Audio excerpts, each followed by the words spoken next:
I've been looking at history, and I've been impressed and depressed by the fact that history is really a chronicle of immense atrocities.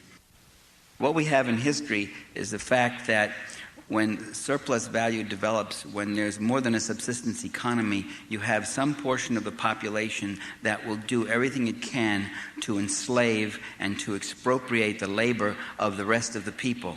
Whether it's a slave society, as in ancient Greece and Rome, or feudal society where people were reduced to serfs, or in a capitalist society where people are driven to the edge of insecurity and made to work faster and harder.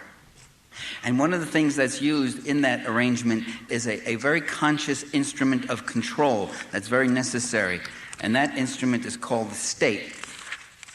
That is, what they do is set up a state, an organization that has as Max Weber, who wasn't a Marxist, as Max Weber called it, an organization that has a monopoly on the legitimate uses of force and violence, on the use of legitimate force and violence. But that's what we have today. We also have developed in modern times some democratic features, some means of trying to fight back and restrain this arbitrary power. What are we trying to say? That along with government, we also have a thing called the state. And along with governance, along with policies, and along with those things, we have this other instrument, even in a democratic state. And that instrument, whether it's in democratic France, or democratic England, or democratic Germany, or democratic Italy, or democratic USA, or democratic Canada, and all these countries, all of them have these other instruments and agencies that act like a bunch of gangsters, that act repressively, that use surveillance, that use every dirty trick in the book, unequal enforcement of tax laws, name it. The bringing in of drugs into whole neighborhoods and communities, trumped up murder charges, assassination. And that you have in the middle of these democracies, you have the state within the state known as the national security state. And that state is capable of the most unspeakable crimes that you can think of. And those crimes are perpetrated against their own people. They're perpetrated against people all around the world. Not long ago, I got a letter from a woman who's been a community organizer in Chicago. And she said with grief in her heart, she said, I remember the 60s. I remember the tremendous democratic organization and leadership that was developing in the Latino and African American communities. And I remember those leaders, and every single one of them today is either dead, shot by the police, or in Marion prison on trumped-up charges. And I remember the demoralization that took place, the shattering of those organizations. And after those organizations were shattered and demoralized, then in came the drug traffickers. And those drug traffickers, the thing I remember the most about them is that they were aided and abetted by the feds, by the federal agents themselves. And this is what happens. That is, we are dealing with a state that was engaged in domestic counterinsurgency, and it was more interested in having a population that was unorganized and demoralized than a population that was organized, that was effectively fighting for its democratic rights. Because if it's organized and it's effective and it's powerful, it will start making demands and start pursuing its interests, and it will start cutting in on the interests that those police and those coppers and those undercover people and those forces of military and law and order are dedicated to protecting the status quo, protecting those with property against those who don't have it. And by the way, for the last 1,000 years, we've had theorists who've made that point, except they make it proudly. Adam Smith said, as the divisions of property become increasingly unequal, it is more and more necessary to have a state to defend those who have property from those who do not. John Locke, the purpose of the state is to defend those who have property from those who do not. James Harrington, you can go on, James Madison, Alexander Hamilton. The only difference was that when Marx said it, he said to defend those who have property from those whose labor is expropriated by those who accumulate wealth off their labor, who have all the property. He changed it a little bit. And he said it wasn't just haves and have-nots, it was haves taking it from those who produced it and created the haves. And throughout the world, Dominant economic interests today have enlisted the efforts of assassins and torturers. As we talk at this moment, the CIA and other such agencies in this country and other countries have sponsored violence, torture, death squads, drugs in scores of countries, from Zaire to Angola to Mozambique to El Salvador to Guatemala to Indonesia to East Timor, and you go on and on and on, all to Western Europe, to the USA, to Chicago and Detroit and Boston and New York. They have systematically targeted, in many countries, the clergy, the peasant leaders, intellectuals, journalists, student leaders, labor union leaders, workers, and any community activists and such. Tens of thousands have been murdered and assassinated to prevent social change, to destroy any kind of redistributive politics, any kind of government, any kind of social movement that is not willing to reduce its people to economic fodder. And with NAFTA, with the North American Free Trade Agreement, we now see the third worldization of the USA will continue full speed ahead.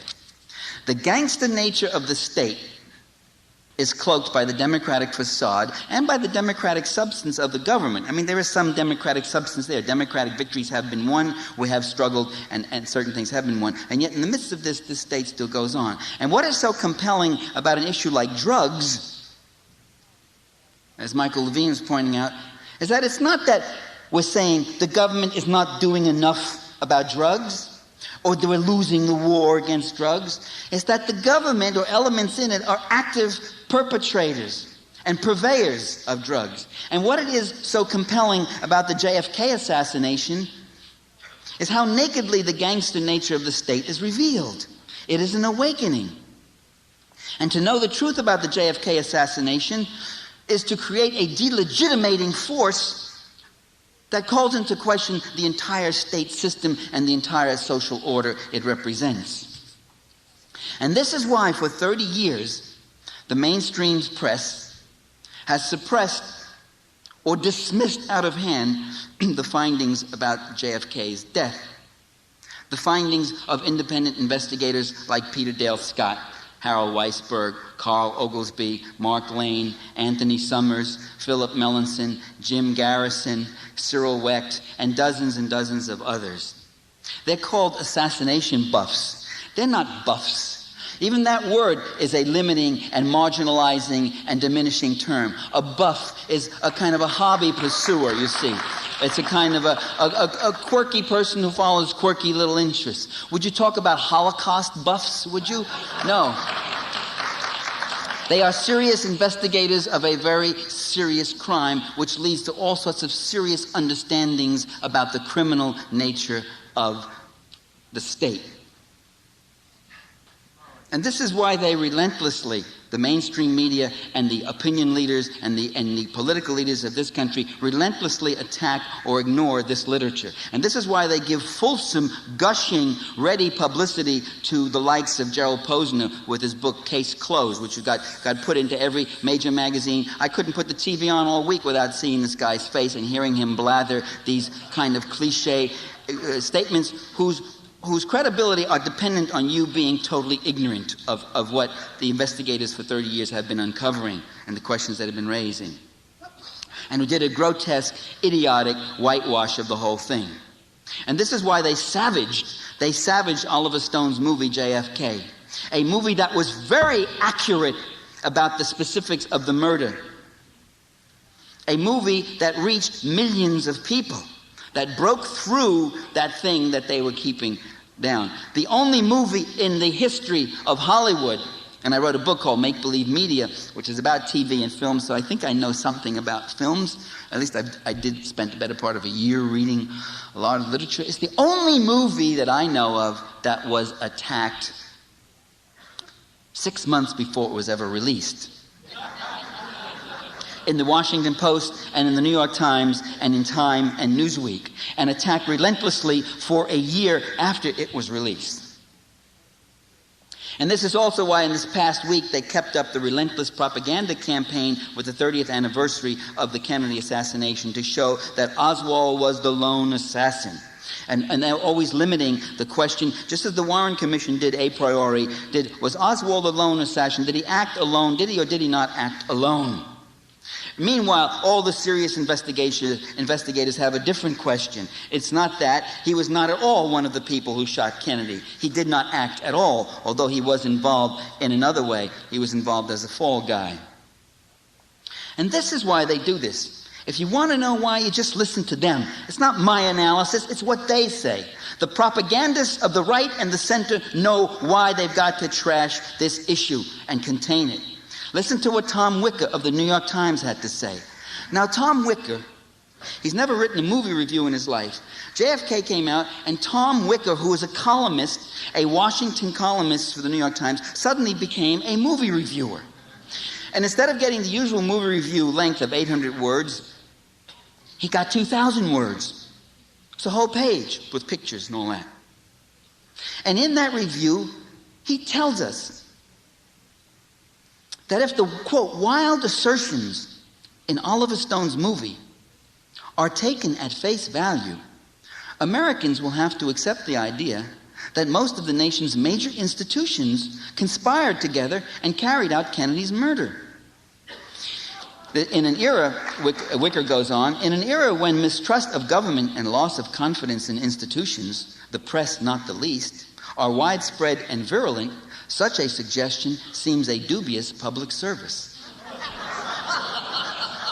So truth or not truth has nothing to do with it. He's saying the question is institutional legitimacy. Wicker understands the heart of the matter. A full revelation about the murder would be a serious attack upon the legitimacy of the dominant institutions of state and class, the press not being the least of one of those institutions, a faithful servant of it. The system that New York Times writers faithfully defend. Playing before mass audiences, the movie JFK did not finger a cabal of malevolent perpetrators, but in fact pointed the finger at the national security state itself as the murderer. Damage control. You know, back in 1978, the House Select Committee reported, in fact, after an investigation, that there was more than one assassin shooting Kennedy. And there, therefore, was a conspiracy. In response, the Washington Post immediately editorialized in 1978, quote, "Could it have been some other malcontent whom Mr. Oswald met casually?" It gets better. It gets better with... Could not as many as 3 or 4 societal outcasts with no ties to any one organization have developed in some spontaneous way a common determination to express their alienation in the killing of President Kennedy? It is possible that 2 persons acting independently attempted to shoot the president at the very same time.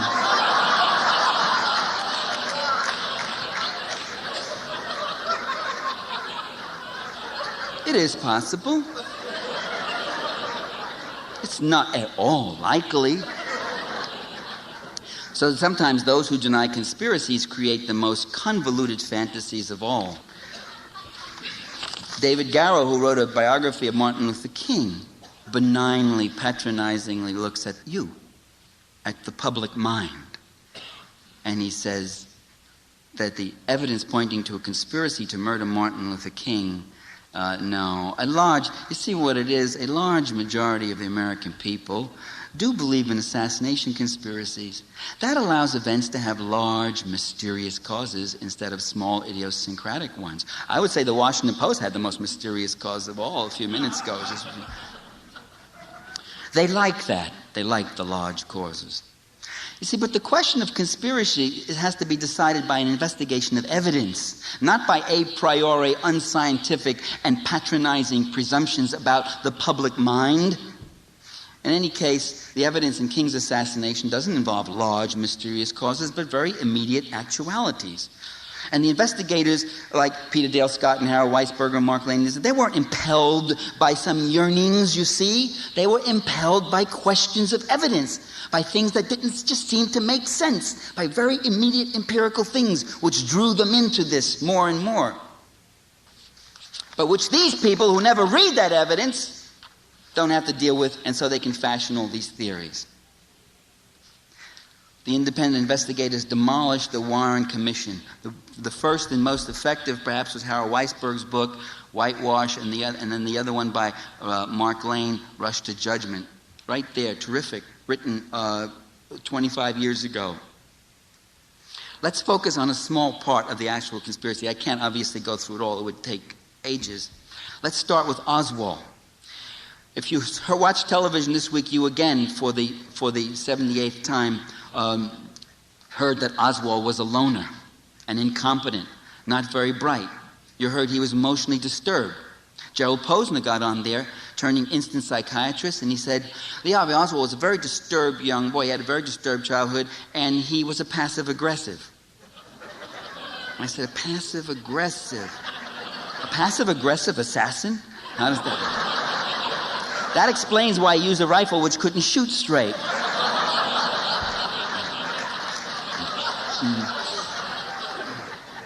He also was a leftist.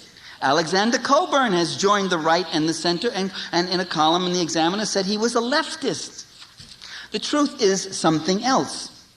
Lee Harvey Oswald, all his IQ tests show that he was above average intelligence. He was a bright guy, a quick learner. Lee Harvey Oswald spent most of his adult life not as a lonely drifter, but directly linked to the U.S. intelligence community. At the age of 18 in the U.S. Marines, he had secret security clearance, and he was working at Marine Air Control in Atsugi base in Japan. Atsugi was a top secret base where the CIA launched some of its U-2 flights and did other kinds of covert operations in China. The next year, at the age of 19, he was assigned to El Toro Air Station in California with security clearance to work radar. And here he emerged, certain strange things began to happen. He emerged as a babbling Russophile and Soviet communist. He started playing Russian language records at blast level in his barracks. He started addressing his fellow Marines in Russian. He read Russian books and touted Soviet communism as, quote, the best system in the world. He called his fellow Marines comrades. Now, the U.S. Marine Corps in 1958 was not exactly known as a bastion of liberal tolerance and free thinking. My buddy Bernard Livingston wrote a book called Closet Red. He tells of his experiences in the Army where they had to filter out anybody who had funny opinions, who had pinko-ish opinions or whatever else. They had to be reported. That the Army constantly, and I'm sure the Marines, constantly surveils anybody who might outspokenly or actively begin to say or act certainly in the way he did. But in this instance, Oswald's Marine commanders didn't mind. He kept his security clearance. He kept all the radar records. He could see what was going in and out and knew all about the things that were happening there. And a wealth of sensitive radar information and other highly sensitive information from sensitive bases, black operations as they were called. Well, if Oswald was a Soviet spy or a Cuban spy, as some people now claim, he certainly had a novel way of building a cover. Other odd things began happening. In February 1959, Lee Harvey Oswald failed the Marine Corps proficiency test in Russian. 6 months later, he was practically fluent in Russian. Only in 1974, a document that was dislodged from the Warren Commission that had been secreted, thanks to Howard Weisberg's legal efforts, got the document out. It was shown that Oswald had attended the U.S. Army Monterey School of Languages. Now, Monterey is not open to anyone who just happens to have a hobby, a language hobby. You go only for serious training, and you are sent by the government, and it must be related to government work in a language picked by the government, which is related to specific assignments. So Oswald learned Russian at the U.S. Monterey School of Languages. Another odd thing, Oswald was given an early discharge from the Marines because his mother had injured her foot. That's called a dependency discharge. Your parent needs you. A jar had fallen on her toe. And he put in the request and he got it within a week. His fellow Marines were astonished at the velocity of the release. It also so happened that the jar fell on her foot a year before the discharge. but she was having, it wasn't healing right, you know. This was only one of a number of very strangely favorable treatments that the U.S. government began to give Lee Harvey Oswald. He then defected to the USSR. But how? Philip Melanson raises the question. To get to Russia in those days, it would have cost $1,500. Lee Harvey Oswald's bank account showed a deposit of only $203. After he arrived in London and was there, he left London and went to Helsinki on October 11, on a day when there were no available commercial flights that would have allowed him to make it in one day. He had some kind of private transportation to get to Helsinki. In Russia, he announced that he was renouncing his U.S. citizenship and that he had lots of secrets that he was going to give to the Soviets. He even went into the U.S. Embassy and announced that and made sure they all knew it. The Soviets didn't bite. They let him stay, but they at no time thought he could be an agent of any use to them. They kept him under constant surveillance. He worked in a factory. He showed no particular interest in guns, but he belonged to the factory's gun club. He used to join in the rabbit shoots, and he could never hit the rabbit. Always someone had to come behind him and shoot the rabbit while he was firing. Otherwise, they would have been there all day. It was a joke. He was a miserable marksman, as he had been in the U.S. Marines. He had been flagged again and again. He missed the whole target a number of times. You get the flag. So Lee Harvey Oswald's show couldn't hit the side of a barn. Now, if Lee Harvey Oswald was really a defector and not a U.S. spy, then U.S. intelligence could well have taken the view that his was one of the most damaging defections in history. Now, what's done in all defections, especially definitely those connected with government and military, is that there's a damage assessment. No damage assessment was ever made on Oswald's defection.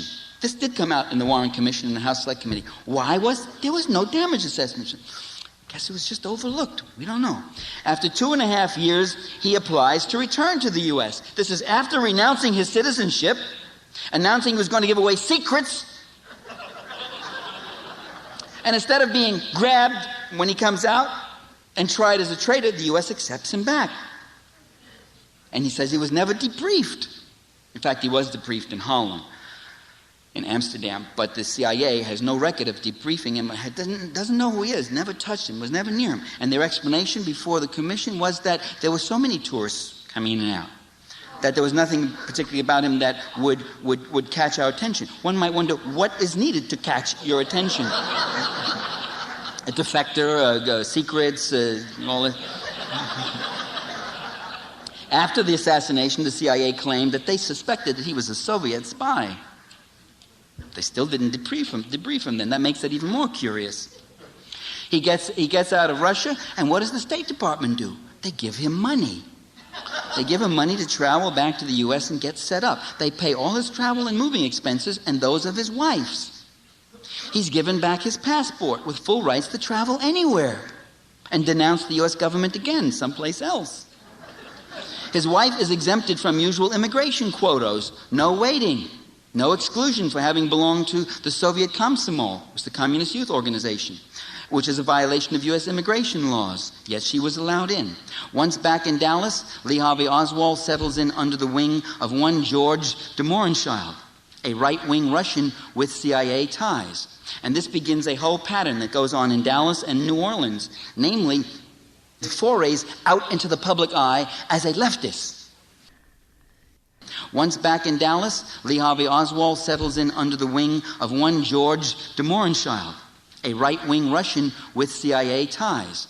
And this begins a whole pattern that goes on in Dallas and New Orleans, namely forays out into the public eye as a leftist. He starts a one-person Fair Play for Cuba organization in New Orleans, never has another member, never recruits another member. In all his time in New Orleans and in Dallas, he never once contacts a single member of the Communist Party or any other left organization. Although he writes lots of letters to the Communist Party USA and to the Socialist Workers' Party, two groups which at that time weren't even talking to each other. Say, dear comrades, how are you? We fight forward and we go on. Yes, what should I do? And this and that. Send me instructions, you know. He blazes a trail, local TV, fistfights, inflammatory incidents. Leaflets. One of the leaflets shows that his organization was on Camp Street, in the very same building that Guy Bannister had his office. Guy Bannister was an FBI agent, and a whole bunch of other Cuban emigre right-wing groups were there. And his personal relations were with right-wing anti-communist Cubans, or with right-wing crypto-fascists or CIA types or others. So while he supposedly was this leftist, and if you ever heard any of the tapes of him speaking and explaining what communism was or socialism was, it's laughable. It's this little rote, superficial thing. While he was a leftist, in fact, all his personal associations were with right-wing people linked to the intelligence community. He also knew Jack Ruby. Now, they would have us believe that this man who couldn't hit the side of the barn took a Amerikkkan rifle whose sights were not even set. An Italian weapon, by the way, which the Italians said, the weapon that never killed anyone on purpose.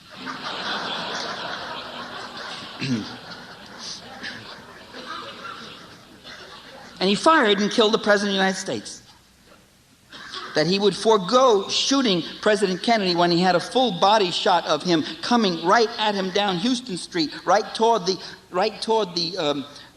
Texas Book Depository, where he could go at him like a shooting gallery that's coming closer and closer. Perfect, the ideal thing. He didn't shoot him then. He waited until the car turned at a 110-degree angle down Elm Street, and as he went by and had only his head and a little portion of his shoulders, and then firing through the trees, he rapidly got off 3 shots in a few seconds, something which the best marksmen in the country were not able to emulate until after much practice and after the sights on the Amerikkkan were reset and brought into a laboratory and fixed in there. And they had all sorts of remarks to make about the awful performance of this rifle.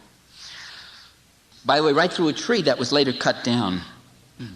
We are asked to believe that a bullet would go through John Kennedy, pose in midair for 2 seconds, change directions, and wound Governor Connolly in 2 places, and then reappear intact on a stretcher fallen out of Connolly's body. By the way, that's not true. It did not ever reappear on the stretcher as if fallen out of somebody's body. It had reappeared wedged into the side of the stretcher. It obviously had been pushed in there. So this was a bullet that jumped out of Connolly's body and wedged itself in the side of the stretcher. This magic bullet had a lot of magic in it. We're asked to believe that a treasure of physical evidence, the interior of the limousine, the presidential limousine itself, which would have all sorts of evidence, bits of shrapnel, whatever else, from bullet parts, blood, lines of fire, which was just accidentally taken, instantly torn out, destroyed, and totally rebuilt.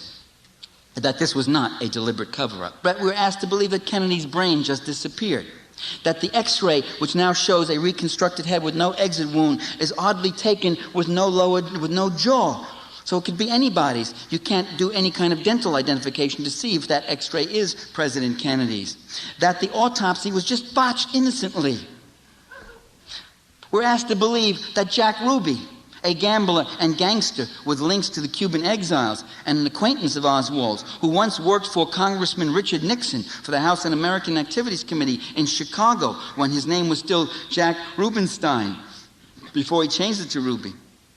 We're asked to believe that he just took it upon himself to kill Oswald because he was so moved by the suffering that Oswald had caused the Kennedy family. Although Ruby, a year later in jail, repeatedly kept alluding to the fact that you don't know the whole story. There's much more behind all of this. There's something really deep and sinister here and all this. And he was just simply dismissed by a media that was taking its cues. We're asked that the 21 witnesses, persons otherwise related to the case in some close way, with some information, privy to some conversations, whatever else, all who've met violent deaths were part of a colossal coincidence, like the one the Washington Post was talking about. That later on in 1978, the second round of killings that started after the House Select Committee investigation, 16 more who died violently.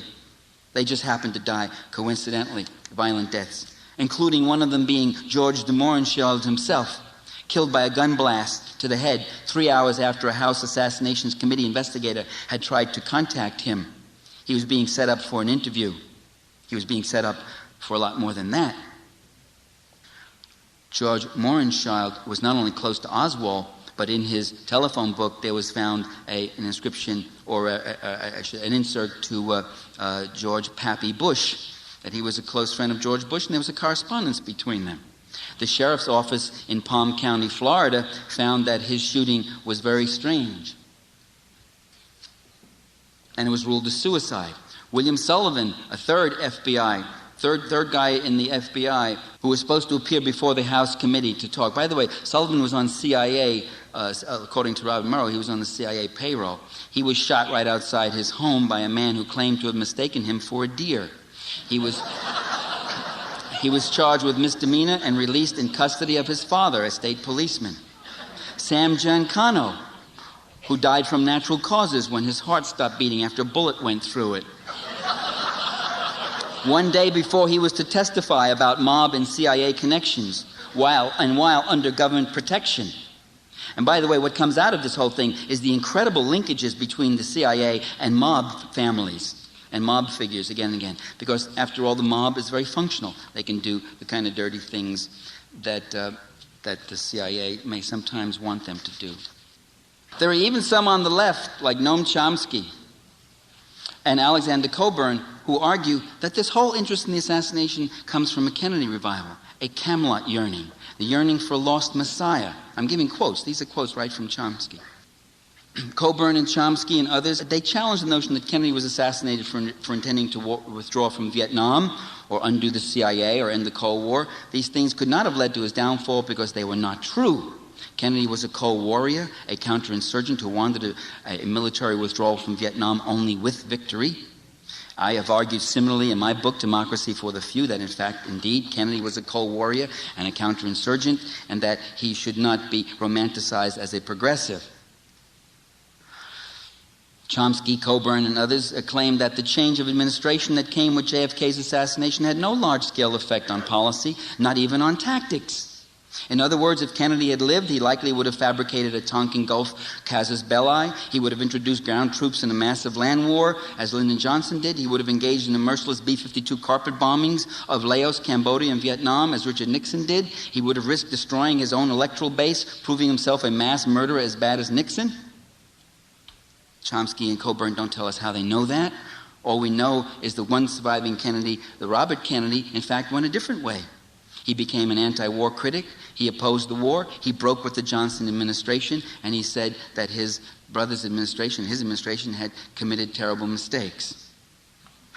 The evidence we do have, in fact, is that John Kennedy observed Cambodian neutrality and negotiated a ceasefire and coalition government in Laos, which the CIA refused to honor.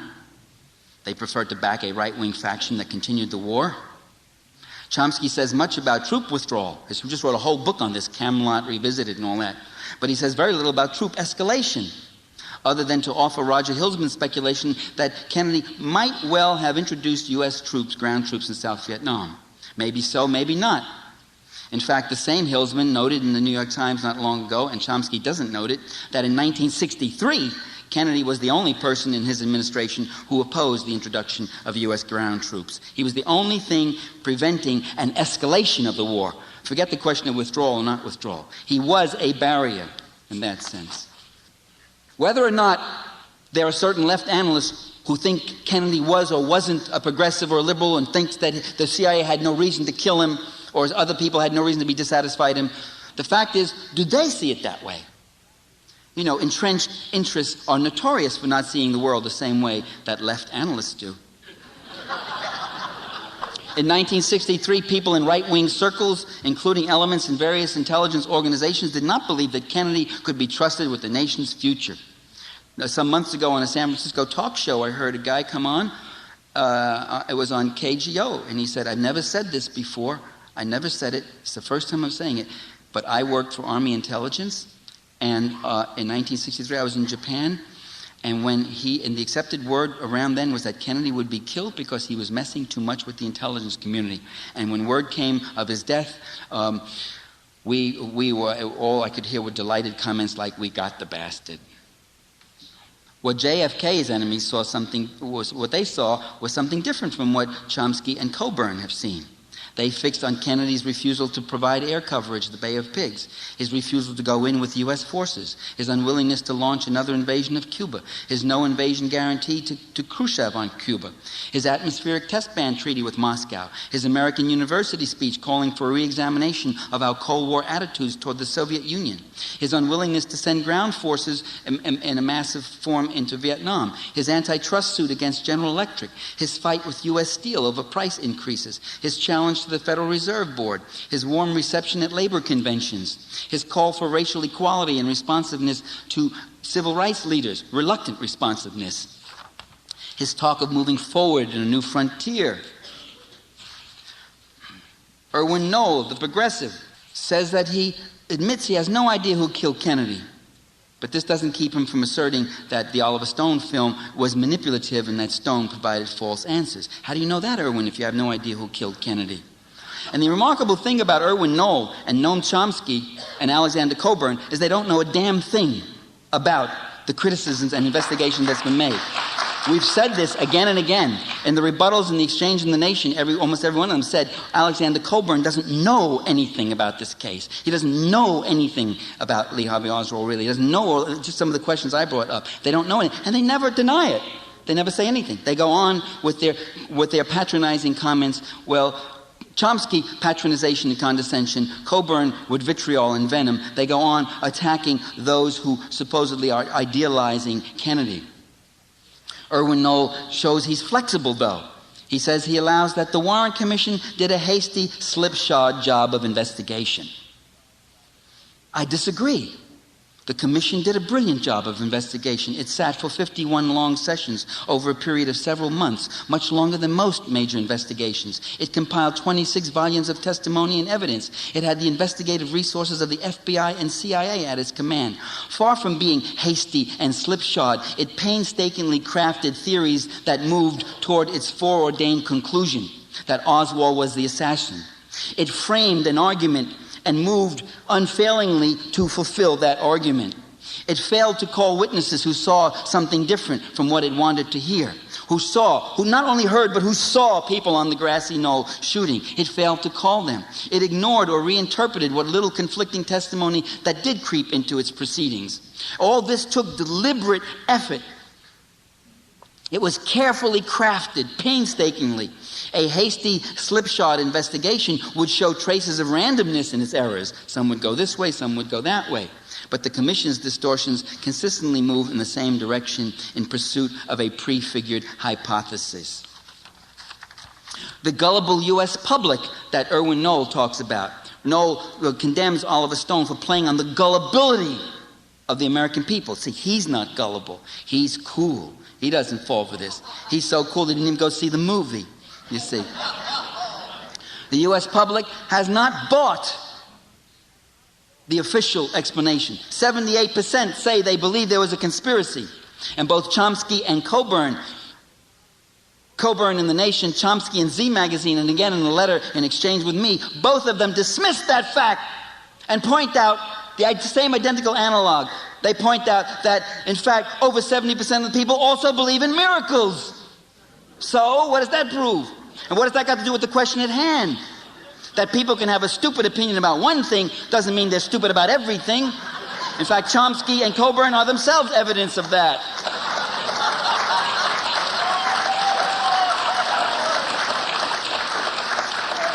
In any case, the comparison is between two different things. They're comparing the public's gullibility about miracles with the public's unwillingness to be gullible about the official line of it being fed and shoved in their faces for 30 years. That's not gullibility at all.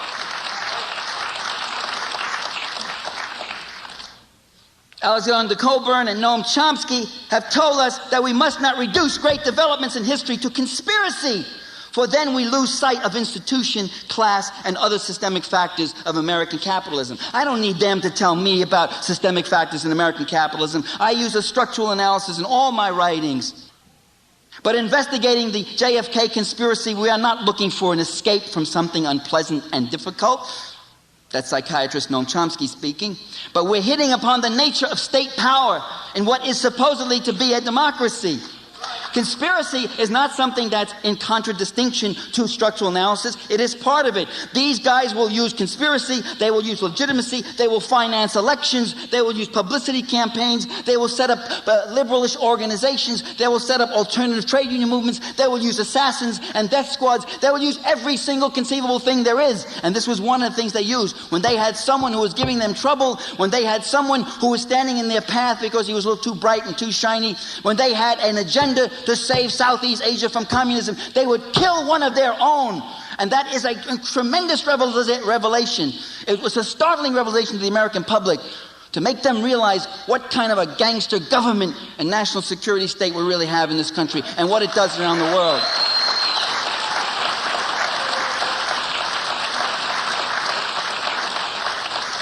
A structuralist position should not discount the role of human agency in history. Institutions are not self-generating forces. The great continuities of corporate and class interests, that's Coburn's phrase, do not happen of their own accord like reified, disembodied social forces.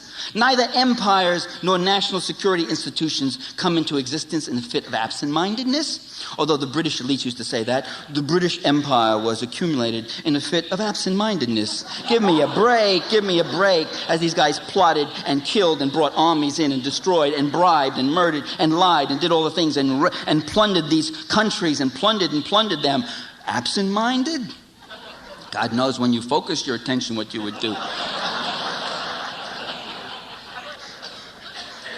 There's a conscious interest being pursued here, and the evidence for it is the state itself.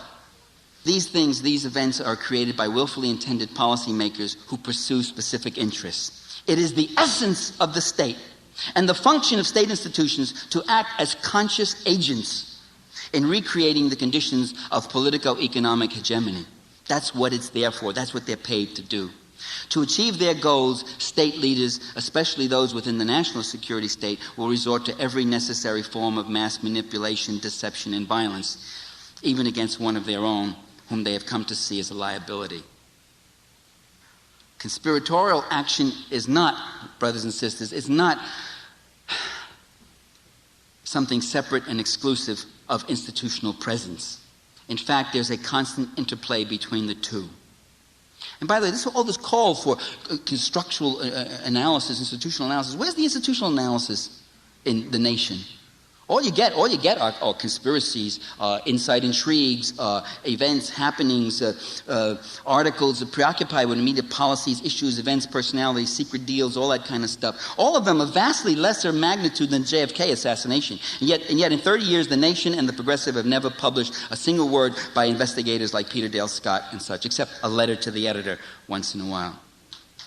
Now, let me quote from Peter's book, Deep Politics. He raises this question of conspiracy, and he points out that G. William Domhoff makes a point very much like Coburn's. He says, and Peter, I think, makes a point very much like the one I made, which I was quoting from, which was in my exchange with Chomsky in Z magazine, and also with Chomsky, and also in The Nation, in my exchange with Coburn. I made this point that conspiracy and institution are not mutually exclusive. And they never have answered or addressed that point, either to rebut it or to accept it or to see how it doesn't apply here or does apply, whatever. They just ignore it. Domhoff points out, if conspiracy means that these men, meaning the ruling elites, are aware of their interests, know each other personally, meet together privately and off the record, and try to hammer out a consensus on how to anticipate and react to events and issues, then there is some conspiring that goes on in the Council for Foreign Relations, not to mention the Committee for Economic Development, the Business Council, the National Security Council, and the Central Intelligence Agencies. But then Scott goes on to show that Domhoff shares that same kind of resistance that Coburn and Chomsky have to the idea that an assassination conspiracy could have a lasting impact on our political arrangements. We all have a tremendous tendency to want to get caught up in believing that there's some secret evil cause for all of the obvious ills of the world. Conspiracy theories encourage a belief that if we get rid of a few bad people, everything will be well in the world. He's quoting Domhoff. Then Peter answers, I believe that a true understanding of the Kennedy assassination will lead not to a few bad people, but to the institutional and parapolitical arrangements which constitute the way we are systematically governed. The conspiracies I see as operative, in other words, are part of our political structure, not exceptions to it. That's Peter Dale Scott. What the left critics do is that they mistaken the low political value of the victim, JFK, whom they hate and detest. Their big fear is that you're going to like him, with the high political importance of the issue and the implications for democracy, the revelation of the gangster nature of the state. I mean, Captain Alfred Dreyfus, back in 1894, was a conservative militarist. Clemenceau once conjectured that if his name had not been Dreyfus, he would have been an anti-Dreyfusard. Does that mean that the political struggle waged in l'affaire Dreyfus was a waste of time? The issue was quickly drawn between the right and the left, between those who stood with the army and those who stood with the republic itself and with justice. The same with Benigno Aquino. Aquino was a member of the privileged class in the Philippines. He promised no great structural changes. He was even more conservative than Kennedy. Does this mean that the Filipino people should have dismissed the conspiracy that led to his assassination as an event of no experience? So, just another ruling class pig, what do we care? Instead, they used it as ammunition against the hated Marcos regime, as a revelation of what that government was really doing. Archbishop Romero of El Salvador, he was a member of the Salvadoran aristocracy. He could not have made it to the top of the church hierarchy otherwise. When he was ordained, they came with presents. They hugged and kissed him. And the minute he opened up his mouth and made some critical remarks about the war and some favorable remarks about the poor, he was assassinated. I doubt if he hadn't been assassinated, the Salvadoran history would have been much different. Does this mean that solidarity groups in this country and in El Salvador should not have tried to make his murder an issue that revealed the homicidal gangster nature of the Salvadoran state?